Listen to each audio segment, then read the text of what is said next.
5 തലമുറകളായി നിങ്ങൾക്കൊപ്പം PRS hospital. എമ്പുരാനാണ് ഇപ്പോഴത്തെ വലിയ ചർച്ച. എമ്പുരാൻ എന്ന് പറഞ്ഞാൽ തമ്പുരാന്റെ മുകളിലും ദൈവത്തിന് താഴെ എന്നൊക്കെയാണ് പറയുന്നത്, ഒരു ത്രിലോകം എന്നൊക്കെയാണ് പറയുന്നത്. എന്റെ വിഷയം അതല്ല. ആ സിനിമയിൽ രാഷ്ട്രീയ പാർട്ടികളെ തെറി പറയുന്നു, അല്ലെങ്കിൽ അവരുടെ അപജയത്തെ കുറിച്ച് പറയുന്നു, പിന്നെ ഗോദ്ര കലാപത്തെ എഴുതി കാണിക്കുന്നു, ഗുജറാത്ത് കലാപത്തിന്റെ സീനുകൾ കാണിക്കുന്നു, ഇങ്ങനെ വലിയ കാര്യങ്ങളാണ് നടക്കുന്നത്. പക്ഷെ അപ്പൊ അതിനെതിരെ സംഘപരിവാർ ആളുകളിൽ നിന്ന് പല അഭിപ്രായങ്ങൾ വരുന്നു, BJP നേതാക്കളിൽ വ്യത്യസ്ത അഭിപ്രായം വരുന്നു, RSSൽ നിന്ന് വ്യത്യസ്ത അഭിപ്രായം വരുന്നു, പിന്നെ ചാനലുകൾ ചർച്ച ചെയ്യുന്നു, അഭിപ്രായ സ്വാതന്ത്ര്യം എന്ന് പറയുന്നത് എനിക്ക് മനസ്സിലാവാത്തൊരു കാര്യം. ഇന്നലെ പല പ്രമുഖ ചാനലുകളിലും വലിയ ചർച്ചയായിരുന്നു. ചാനലുകളിലൊക്കെ ചർച്ച ചെയ്യുന്ന വിഷയമാണ് നമ്മളിവിടെ. അല്ലാതെ മോഹൻലാലിന്റെ സിനിമ കൊള്ളാവോ അയ്യോ എന്നൊക്കെ ജനങ്ങൾ നോക്കട്ടെ. കാരണം സിനിമ എന്നൊക്കെ പറയുന്നത് ഒരു ആപേക്ഷികമാണ്. ഓരോരുത്തർക്കും ചിലർക്ക് അത് ഇഷ്ടപ്പെടും, ചിലർക്ക് ഇഷ്ടപ്പെടത്തില്ല. ചിലർക്ക് ക്ലൈമാക്സ് ഇഷ്ടപ്പെടും, ചിലർക്ക് തുടക്കം ഇഷ്ടപ്പെടും, ചിലർക്ക് പാട്ടാണ്, ചിലർക്ക് തമാശയാണ്, ചിലർക്ക് സ്റ്റണ്ടാണ്, ഗുസ്തിയാണ്, സിക്സ് ആണ്. ഇങ്ങനെ സിനിമ എന്നൊക്കെ പറയുന്ന ഓരോ കലാകാരനും ഓരോ രൂപത്തിലാണ് എടുക്കുന്നത്. എന്റെ വിഷയം അതല്ല. ഇത് ഇപ്പോ ഈ സിനിമ വന്നു കഴിഞ്ഞപ്പോൾ സിനിമയ്ക്കെതിരെ കുറെ ആളുകൾ ബഹളം ഉണ്ടാക്കും. അപ്പൊ വേറെ കുറച്ച് പേര് പറയുന്നു ആവിഷ്കാര സ്വാതന്ത്ര്യമാണെന്ന്. ആവിഷ്കാര സ്വാതന്ത്ര്യം ഉള്ളതുപോലെ തന്നെ ഭരണഘടനയിൽ അഭിപ്രായ സ്വാതന്ത്ര്യമുണ്ട്.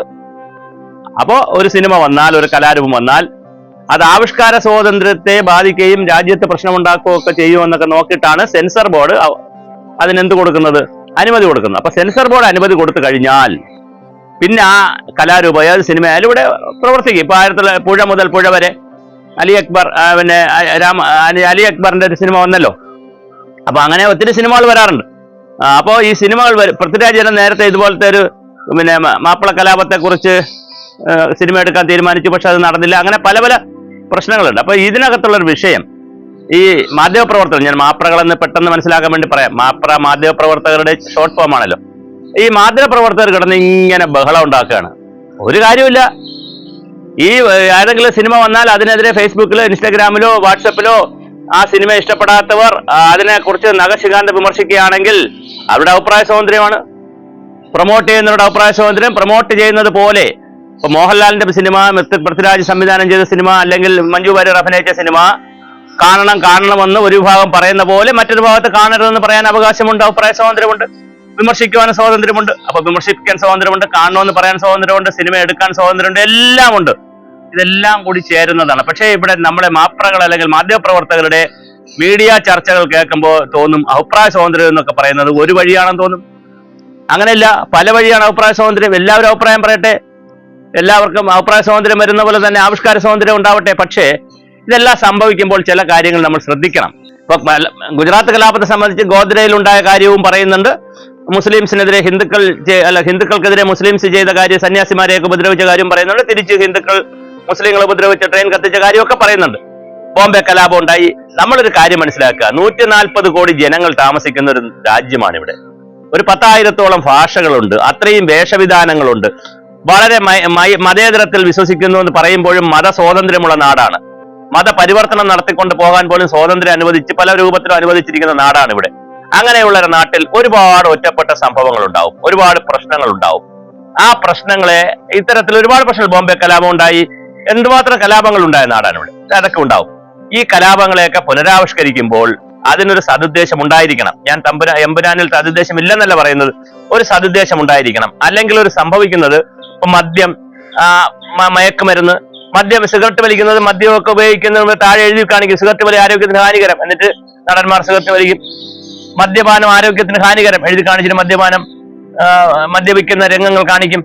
ചിലപ്പോൾ അവർ കുടിക്കുന്നത് തേയിലുള്ളവരിക്കും, എന്നാലും മദ്യപിക്കുന്ന രംഗങ്ങൾ കാണിക്കും. അപ്പൊ ഇതൊക്കെ വലിയ സന്ദേശം നൽകും. അതുപോലെ തന്നെയാണ് കലാപങ്ങളെ പോലുള്ള കാര്യങ്ങൾ റീപ്രൊഡ്യൂസ് ചെയ്യുമ്പോൾ ഉണ്ടാകുന്ന ഒരു പ്രശ്നം.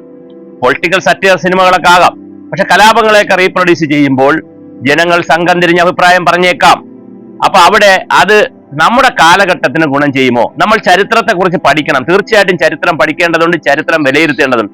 പക്ഷെ ചരിത്രം വിലയിരുത്തുന്നത് ഭാവിയിലേക്കുള്ള സൂചകമായിട്ട് കൂടി ആയിരിക്കണം. അങ്ങനെ സൂചകമായിട്ട് ചെയ്യുമ്പോഴാണ് അതിനൊരു ഗുണകരമായി ഉണ്ടാവുന്നത്. അപ്പോൾ മാധ്യമ സ്വാതന്ത്ര്യം വേണമെന്ന് പറയുന്നു.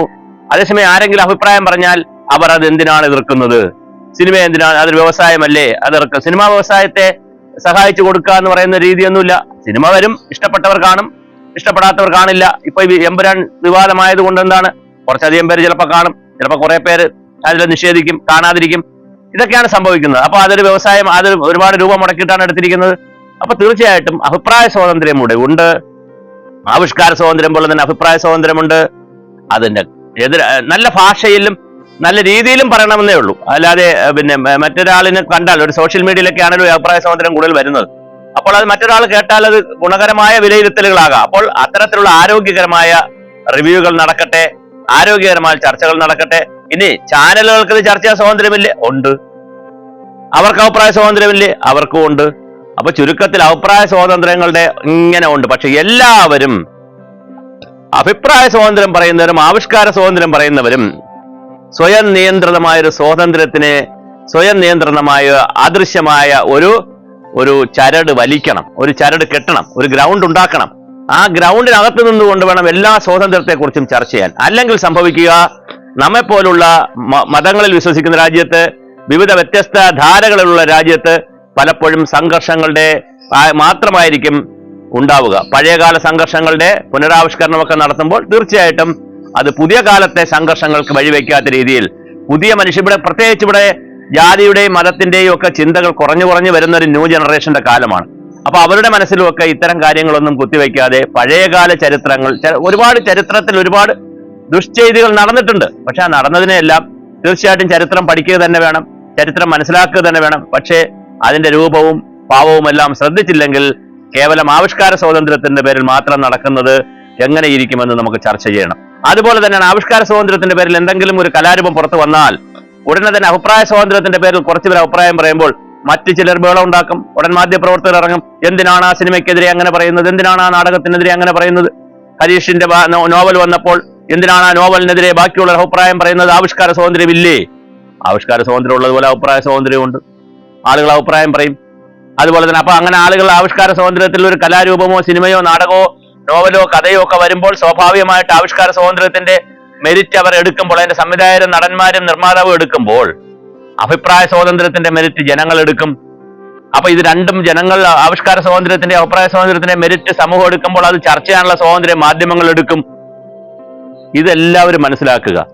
അപ്പോൾ അതുകൊണ്ട് ഈ ചർച്ചകളൊക്കെ, ഇത്തരത്തിൽ നടക്കുന്ന ചർച്ചകളൊക്കെ ഒരു വൺ സൈഡഡ് ആയി പോകാത്ത ചർച്ചകൾ നടക്കണം. പക്ഷെ നിർഭാഗ്യവശാൽ പലപ്പോഴും വൺ സൈഡഡ് ആയി പോകുന്ന ചർച്ചകളാണ് നടക്കുന്നത്. നല്ല സംവാദം നടക്കട്ടെ, ഉയർന്ന രീതിയിൽ നടക്കട്ടെ. ആവിഷ്കാര സ്വാതന്ത്ര്യം ഉള്ളതുപോലെ തന്നെ അഭിപ്രായ സ്വാതന്ത്ര്യവുമുണ്ട്. അഭിപ്രായ സ്വാതന്ത്ര്യമുള്ളത് പോലെ തന്നെ വിശകലന സ്വാതന്ത്ര്യമുണ്ട്.